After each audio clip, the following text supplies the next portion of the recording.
Good evening, boxing fans. Welcome back. Am I the only one who wonders whether former undisputed middleweight champion of the world, Bernard Hopkins, secretly wishes he could still make the 160-pound limit after watching Gennady Golovkin defeat Kell Brook this past weekend? This is Rummy's Corner. So the fight this weekend between Gennady Golovkin and Kell Brook, I thought it wound up being a pretty entertaining fight. It was a fun fight to watch for what it was.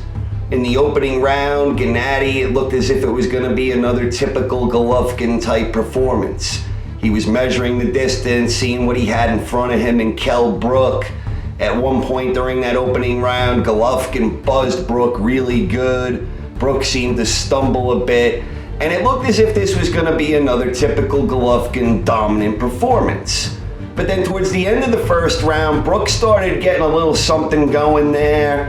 And in the second round, Kell Brook put together a really fine round for himself. He was using quick, flashy combinations, timing Golovkin well with counters, and finding ways to get his punches through where he had Golovkin almost frozen in position, where he wasn't doing typical things that we expect from Gennady Golovkin. So Brook put together a very fine, very successful second round. I thought some of this success carried over in spots over into the third round. Brook was still having moments of success, but Golovkin seemed to be neutralizing the frequency of those moments.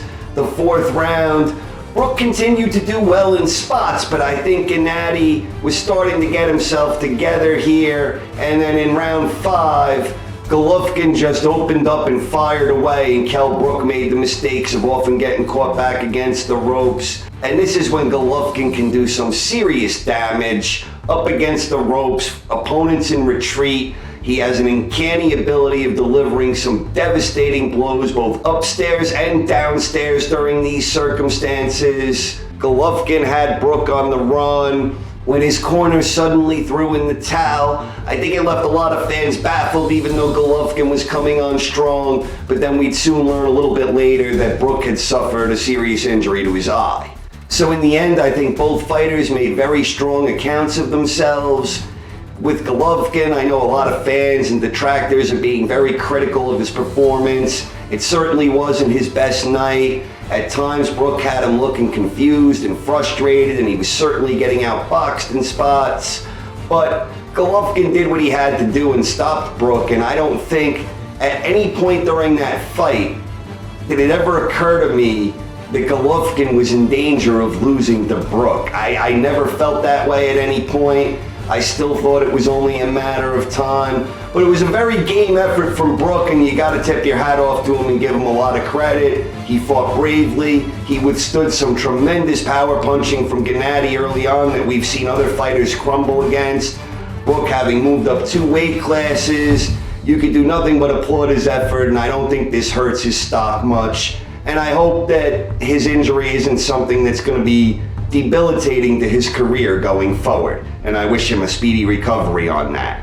And as far as Gennady and where he goes from here, the 2 names that are being thrown around are Daniel Jacobs and Billy Joe Saunders. Golovkin has expressed a preference for facing Saunders, wanting to unify that last belt, the only belt remaining that he doesn't already have in his possession.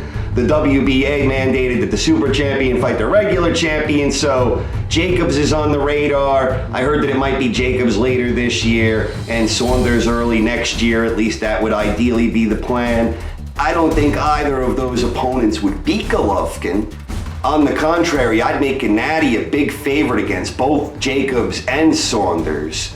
But all the same, I think those 2 are the best and most interesting potential opponents out there for Gennady in the near foreseeable future. And who knows? Danny Jacobs, he beat cancer. Billy Joe Saunders, he's got a really slick style that's difficult to look good against. Those are the fights I'd like to see Gennady involved in next. And as for the idea of Golovkin versus Hopkins, unfortunately, that's one of those fights that's just going to have to remain a mythical, hypothetical matchup. Hopkins ain't making 160 anymore. But if I had me a DeLorean and I could travel through time, I would love nothing more than to travel back through time, picking up prime middleweight versions of Harry Greb, Sugar Ray Robinson, Carlos Monzon, Marvelous Marvin Hagler, Bernard Hopkins, get all these prime middleweights together along with Gennady Golovkin, put them in a round robin against each other in peak form. And at the end of the day, if such a round robin ever actually could take place, I would definitely think that Golovkin would probably come out with more losses than he had victories. And I even think there's a strong possibility he might come out from that crew without a single victory. But the point is, right now, in the present, he's head and shoulders above the rest of his contemporaries. They just don't provide a challenge for him. So in order to find a hypothetical challenge for Gennady Golovkin, you have to look back to past greats like Harry Greb and Sugar Ray and Marvin Hagler and Carlos Monzon and the great Bernard Hopkins. That's how good Gennady Golovkin is right now. I still hope to see him in a good competitive fight where an opponent emerges that fans could get excited about, but until that point, all he can do is beat the guys they put in front of him.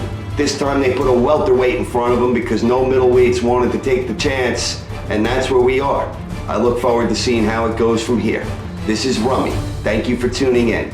If you enjoyed this video, please subscribe to my channel, and if you're already subscribed to my channel, thank you very much for your continued support. I really appreciate it. Thank you, and have a good evening.